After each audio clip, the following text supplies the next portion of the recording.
Hi, and welcome back to the Inside of My Head, where I've been rewatching the Pacific Rim movie, ahead of the Netflix animated spin-off, Pacific Rim: The Black.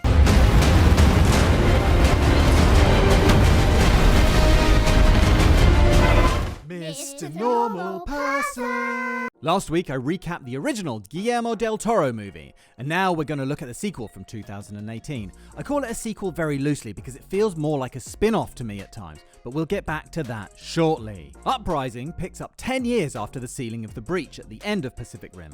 And don't forget, none of the original lineup of Jaegers made it out of that movie, nor did Idris Elba's character Stacker Pentecost, nor did this douche.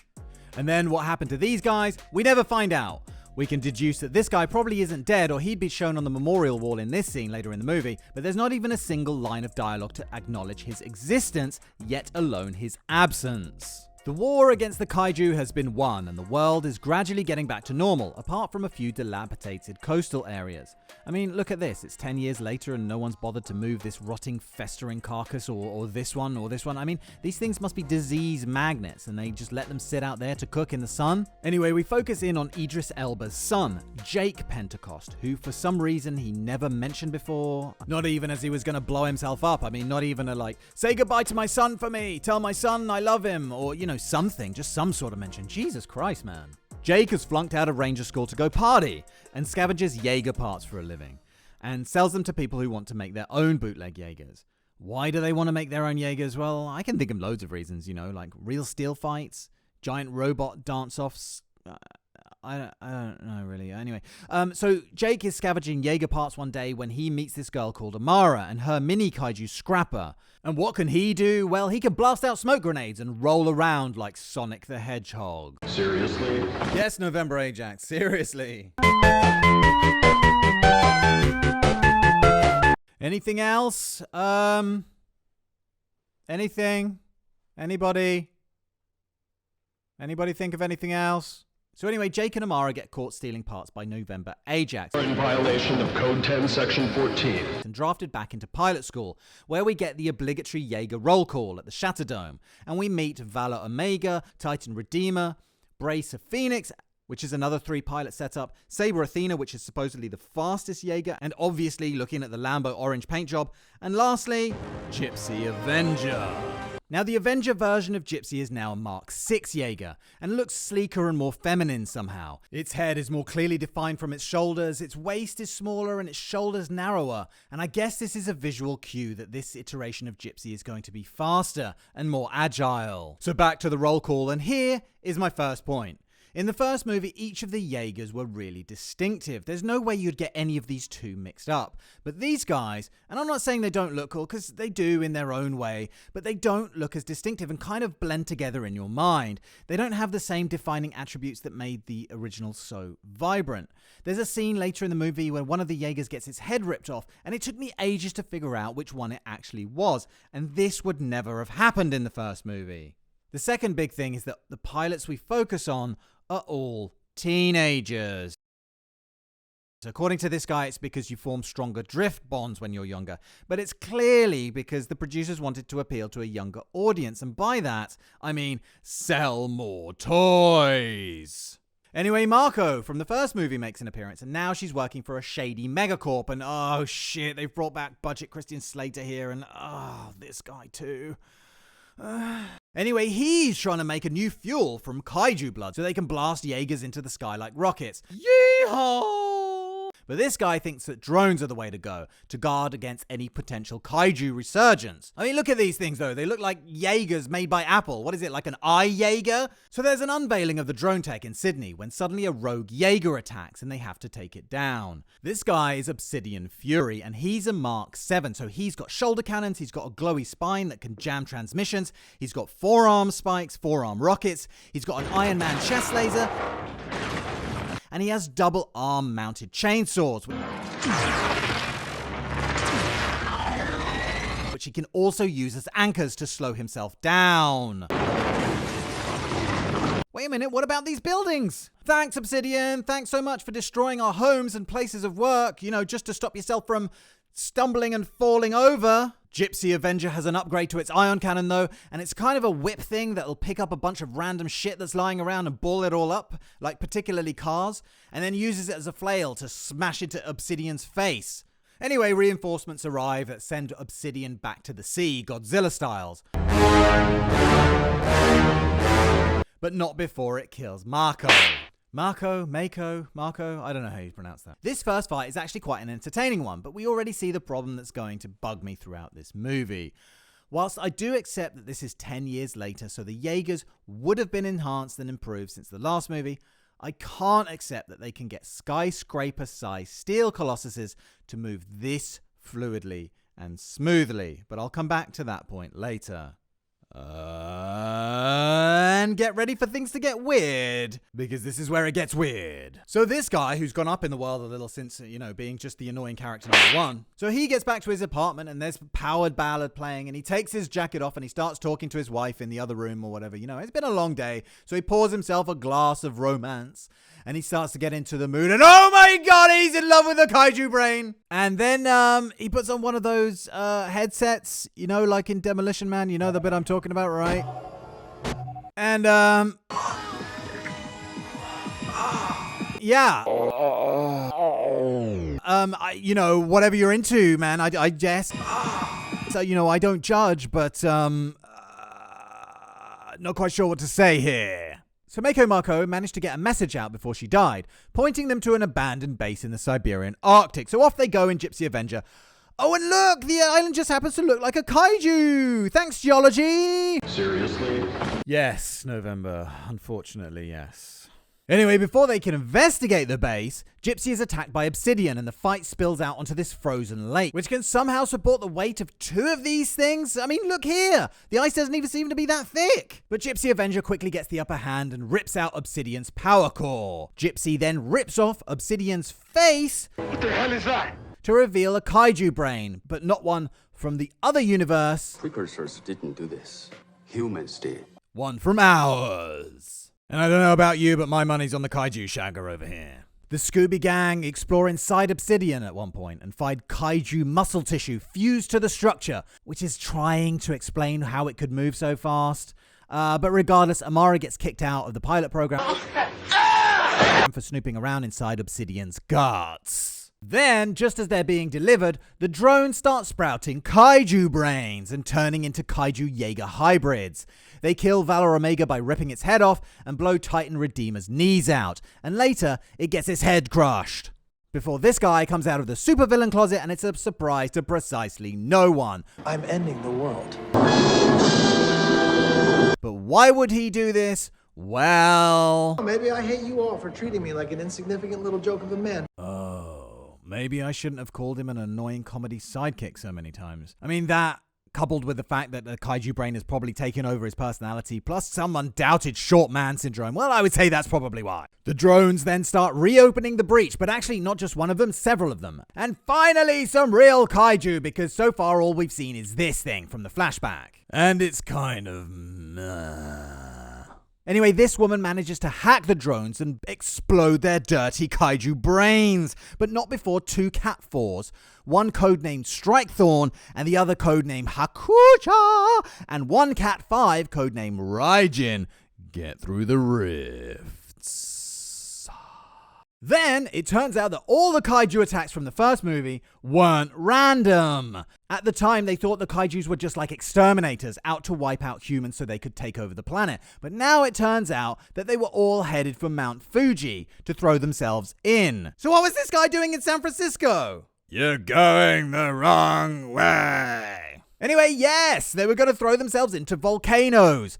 Kaiju blood can not only be used for rocket fuel, it's also an explosive. And by throwing themselves into volcanoes, they can strategically ignite the ring of fire around the Pacific Rim, releasing loads of toxic gases, killing all humans and terraforming the planet for the precursors. Great plan, and I'm starting to think that if I was an alien from an alternate universe, it would probably be easier to find an uninhabited planet that was already suiting to my living conditions and open up a breach there. But no, now we're in this inter-universal game of who's got the bigger dick, and each side is having to go to more and more ridiculous lengths to prove that my robot dad can beat your monster dad in a fight. Childish. So they strap rocket boosters to the remaining Jaegers. Wait a minute, just 1 minute ago it was only Gypsy that was operational. Now they've managed to get them all working and all it took was an A-Team style montage?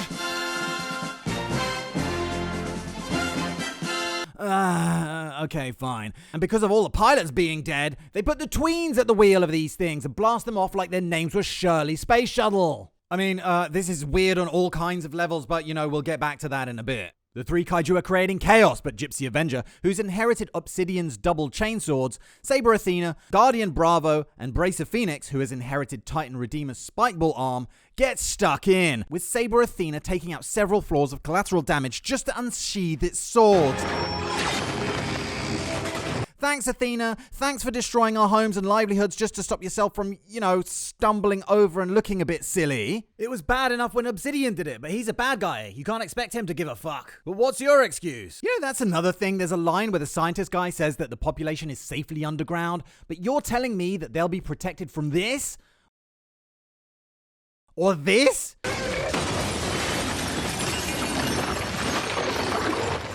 Even though they're underground, you should probably show a little concern for their safety, no? Not just drop a fucking building on their heads. They soon realize that these kaijus have some new abilities, including these faceplates that convert the energy from the hits and reflect it back at them. So Gypsy starts pulling down entire skyscrapers on top of it. What did I just say? Am I talking to myself? What did I just say? I mean, what's next? Igniting the Earth's oxygen supply and burning off the atmosphere of the planet? Because, that'll probably deal with the kaiju problem, I can't breathe. Not my problem. My job was to kill the kaiju. Athena just doesn't have the bulk to deal with the sheer weight of Hakuja. So Guardian Bravo comes in with its laser whip and Bracer Phoenix helps out by firing its chest cannons at Strike Thorn and later at Hakuja, which even though it looks cool, can't you tell that that's not working? I mean, you could fire 1 million of those shells and it wouldn't make a difference. Like firing missiles at Godzilla. When will they learn? How long is it going to take for them to learn that that doesn't work? Annoying supervillain number 1 releases a gazillion mini drone things and they fuse the kaijus together into like a Mega Kaiju. And at this point, I'm thinking, they wouldn't. No, surely not. Are these Jaegers gonna combine together to form some sort of Megazord? But I mean, it honestly would not surprise me. So I guess the mini drones are part organic too, because we see them pull the kaiju tissues together, but then we never see them again. So I guess it's all like fused together into one. But then, if they have tech like this, why wouldn't they just overrun the Jaegers and fuse them to the ground, or fuse them together, or...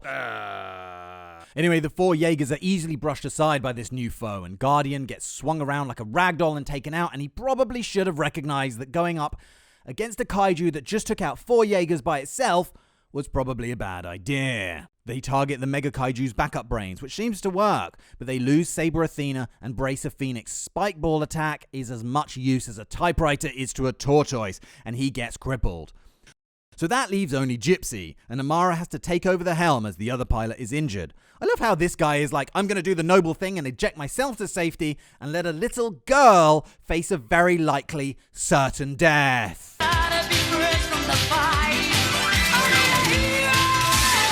Anyway, by now Mega Kaiju is almost at the top of Mount Fuji, and remember, if it gets there, it's game over for planet Earth. But thank God for convenient timing, because Scrapper is dropped by a passing plane.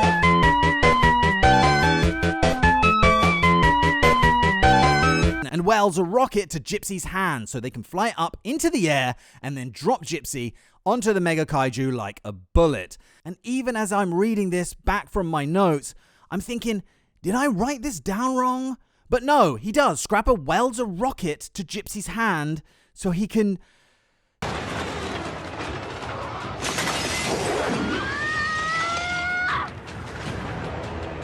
Gypsy Avenger flies like Superman at the Mega Kaiju, and these two realize they can't eject. But who comes to the rescue? Scrapper the Minibot, who I guess had piggybacked to Gypsy. Gypsy Avenger collides with the Mega Kaiju and takes it out, and probably itself as well. An annoying supervillain gets punched out and taken prisoner by this guy, who doesn't seem all that incapacitated anymore, have you noticed? And Idris Jr. throws him in jail and tells him that we're going to take the fight to the precursors now. And yes, It's all pretty dumb. So where to start? Well, let's start by saying that actually, I didn't hate this as much as the first time I watched it, but that still doesn't mean it's good, because it's not. I guess for someone like me who's first and foremost in it for the bot visuals, the biggest disappointment was seeing what they did with this generation of Jaegers. In making them all much too similar to each other, I really can't split them apart in my head. There's Gypsy Avenger, there's the one with the spike ball, then there's the fast one with the orange paint job, but the others are so sort of samey. For some reason, November Ajax stood out in my mind, but he was only in it for a couple of minutes at the start, so that's a moot point. Just a side note on that briefly, I saw somewhere online that there was a deleted scene where you saw November Ajax getting killed, but it was dropped for whatever reason. You could probably look it up if you feel inclined to. But my point is that they've lost the quirky details that made them all stand out. The bucket head of Cherno Alpha, the third arm of Crimson Typhoon, you know what I mean. Then there's the point I made before about how they move. In streamlining them and making them more agile, we've lost one of the previous film's biggest strengths. Seeing a decent portrayal of how these enormous robots would fare under the actual laws of physics. Here's an example, and this is something that I saw in a comment somewhere, so all credit to whoever posted that. But in the first film, there's a part where Striker Eureka breaks into a sprint. But of course, it literally weighs 1,000,000 kilos, so it has to gradually build up momentum. You know, like a freight train would. It looks and it feels mechanical. In this film, they often don't take the time to show those little details, or they go from a standstill to a full sprint in a finger snap, and I still cannot get over how Saber Athena can do acrobatics and parkour. But if you're like me and thought the Jaegers are all too similar, well, good news, because so are the kaiju, so at least it's consistent, right? We had Raijin, the one with the faceplates, which was quite distinctive, but the other two, called Strikethorn and Hakuja, I just couldn't tell you anything about them, other than that one burrows like a mole and the other one fires spikes from its tail. That's about it, really. Then we've got plot holes, and there are a lot of them. I mean, I didn't get why the bad guy used Obsidian Fury early on, when he had all these drones. Maybe I missed this in the film because I had to look this up, but it turns out that Obsidian Fury was the first prototype that Newton made, and all the drones were derived from. But that still doesn't explain why it's being used here when he has this army of Jaegers. Maybe the plan was for Obsidian to attack and beat Gypsy, and the drones would show up and save the day, making the Jaeger program look obsolete. Maybe that's it, but that's me adding my own interpretation, and I shouldn't have to do that. To be fair though, the version of the movie that I watched was lacking subtitles for some sections, so it could be that I missed parts of information, but I also wouldn't be surprised if it was just shit writing. How about the bit where one of the kaiju smashes in Gypsy's windshield with its tail? And then 2 minutes later it's flying around like Superman, and inside it just seems a little bit drafty. They should be being buffeted about like they're in a hurricane! Having the pilots in their teens was just utter bullshit, and results in moments like these. Oh, God. And the explanation for them suddenly getting the driver's seats of these Jaegers just doesn't add up. Because at the beginning of the movie, they have this whole organization called the PPDC and all the infrastructure that comes with it. So you're not telling me that this one attack on this one base resulted in all the Rangers getting killed? And then in the time that it took to rebuild the Jaegers and make them into rockets, they couldn't have drafted in 6 pilots from elsewhere? Now, one weakness of the original was the badly scripted human characters. I mean, apart from Idris Elba, there wasn't one good performance. Not exactly Tommy Wiseau levels of bad. You know what they say, love is blind. Just awkward. But that was one improvement in Uprising. The characters were much more relaxed around each other and there was a much more natural interplay. A lot of the banter fell flat. How many damn toppings do you need? Leave my toppings be, man. Don't mess with my damn toppings. And the characterization was still two-dimensional and shallow, but I was pleasantly surprised, especially by John Boyega, who I wasn't expecting much from after the Star Wars sequels. Also, I didn't find this guy quite as annoying as last time around, but that's pretty much the only positive thing I can say about this movie. You could also argue that by making him slightly less annoying, you've lost some of his character and quirkiness. So maybe it's not a good thing after all. I think if I had to put it in one word, what this movie was lacking was character. Gone, and not only the quirky design of the Jaegers, the kaiju, but also those dark neon Tokyo scenes, the ocean battles, the rain, and losing all these things chips away at the atmosphere, and therefore the essence of what made the first movie enjoyable. And before you know it, you're left with something generic. Something that with a few tweaks could be Power Rangers, could be Voltron, could be anything. It was lacking that spark of madcap superfan who was writing his love letter to his youth of watching Godzilla marathons at 3 a.m, of reading incomprehensible Japanese comics under his duvet long after everyone else had gone to bed. It was lacking this guy.